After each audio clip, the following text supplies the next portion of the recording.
60 alumnos do Instituto As Bizocas do Grove trasladaron esta mañá as súas aulas ata a praia de Area da Cruz. Ali encargaronse de retirar as especies invasoras que medran nas dunas. En concreto, eliminaron máis dunha tonelada destas plantas. A idea é que eles colaboren e contribúan á conservación desta duna, eliminando esta flora exótica invasora que chegou aquí pola nosa causa. Claro, son especies que por si mesmas non poderían chegar aquí a colonizar e a nosa idea é protexer a biodiversidade das dunas. A iniciativa enmarcase no proxecto Plancton impulsado dende a Fundación. Pro alumnado do Instituto é unha actividade máis da materia chamada Proxecto Competencial que contempla, entre outras cuestións, a custodia e coñecemento dos ecosistemas da contorna do centro. É unha aprendizaxe baseada en servicio, un tipo de metodoloxía mediante que os alumnos aprenden e ao mesmo tempo fan un servicio á comunidade, neste caso eliminar as especies invasoras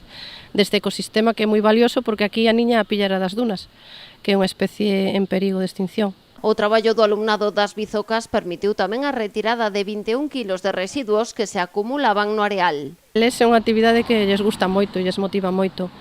Normalmente o facemos só na hora de clase, só hai unha hora á semana, e cando temos a oportunidade de que haxa un grupo organizado de voluntariado, como neste caso, e despois nas outras horas de clase, aínda que non veñamos aquí directamente, pois traballamos estes contidos na aula.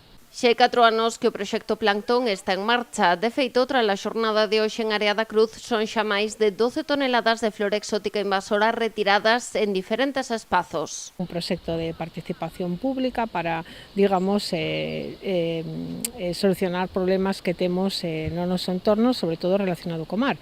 Pois os problemas dos lixos mariños ou, neste caso, na actividade de hoxe, das especies exóticas invasoras. Esta acción conta coa colaboración do Concello do Grove. Dende o Goberno Municipal facilitáronse os sacos para a recollida e as ferramentas necesarias.